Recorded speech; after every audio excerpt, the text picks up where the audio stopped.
Hello guys, welcome back to Darshu's empire. आज आहे गुरुवार आणि आज मी काही दिवसभराचा ब्लॉग घेऊ शकले नाही, त्यामुळे मी डायरेक्ट घेतला आहे संध्याकाळचा ब्लॉग. आणि गुरुवार असल्यामुळे आपण जाणार आहोत स्वामींच्या मठामध्ये. तर आता मी निघाली आहे स्वामींच्या मठामध्ये जायला आणि वेळेत पोचायचं आहे, कारण की मला जायचं आहे आरतीसाठी आणि आपण झालो आहे लेट. त्यामुळे मी खूप घाई करत होती आणि फायनली आपण पोहोचलो आहे स्वामींच्या मठाजवळ.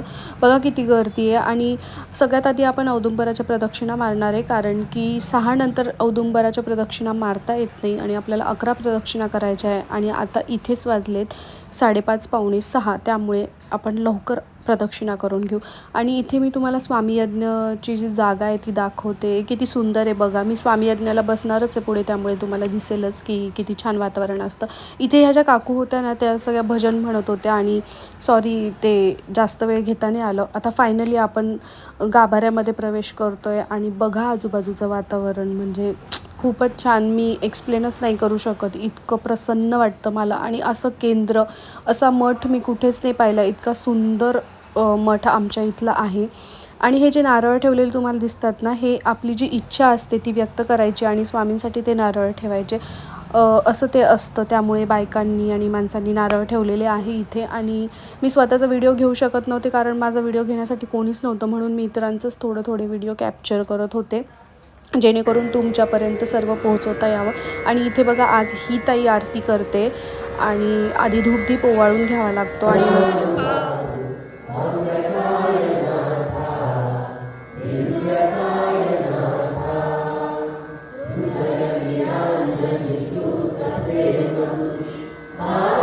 सर्वप्रथम गणपतीची आरती होते, नंतर स्वामींची, मग दत्तात्रय प्रभूंची, त्यानंतर विष्णू भगवानांची आणि त्यानंतर होते गायत्री मातेची आणि मंत्रपुष्पांजली. नंतर होतो जय जयकार. तो खूप सुंदर आहे, तो मी रेकॉर्ड केला आहे, तुम्ही नक्की ऐका. म्हणजे स्वामींचा जय जयकार ऐकताना अक्षरशः आपल्या अंगावर काटे उभे राहतात, कारण ते वातावरणच तितकं सुंदर असतं आणि आपण त्या पूर्ण वातावरणामध्ये इतके रमून जातो ना, की तुम्ही नक्की ऐका तो जय जयकार. ओम श्री सद्गुरु अक्कलकोट निवासी राजाधिराज योगीराज श्री स्वामी समर्थ महाराज की जय.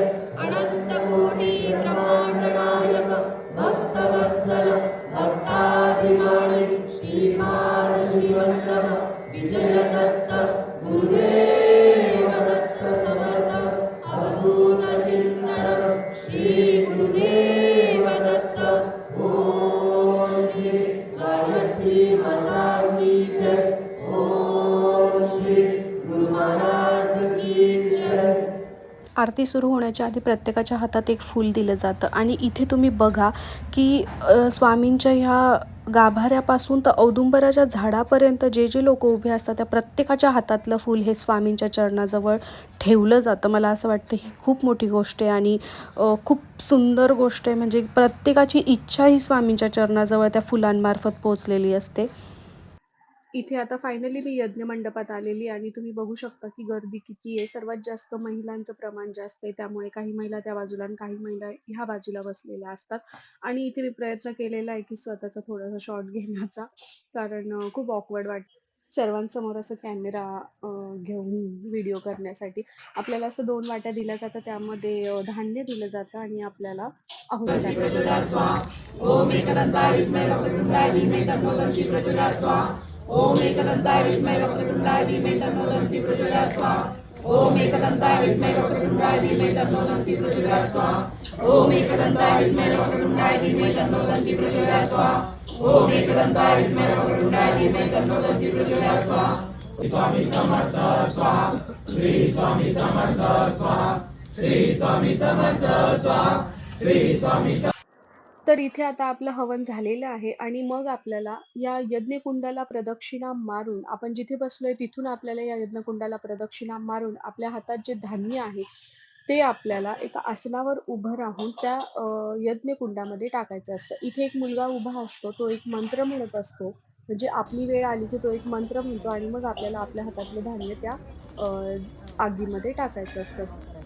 असं आहे. तर तुम्ही इथलं वातावरण बघू शकता की किती प्रसन्न आहे आणि छोटे छोटे मुलं, अगदी लहान मुलं सुद्धा सेवा देतात. आपण सेवा काहीही करू शकतो.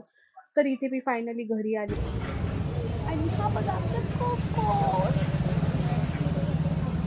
घरी आल्यानंतर मी पटकन चेंज केलं आणि सर्वात मोठा प्रश्न पडतो आपल्याला, काय बनवायचं स्वयंपाकाला? चला तर मग आता मी बघते मला काय बनवायचं स्वयंपाकाला. फायनली वाजले रात्रीचे 11:30 आणि मस्त जेवण वगैरे झालंय आणि आता झोपायचं आहे. कारण खूप उशीर झालेला आहे आणि सकाळी उठायचं पण आहे लवकर, कारण की खूप काम आहेत सकाळी. चला तर मग आजचा व्लॉग तुम्हाला कसा वाटला ते नक्की सांगा आणि लाईक, शेअर, सबस्क्राईब करायला मात्र विसरू नका. Bye bye. Take care. Good night.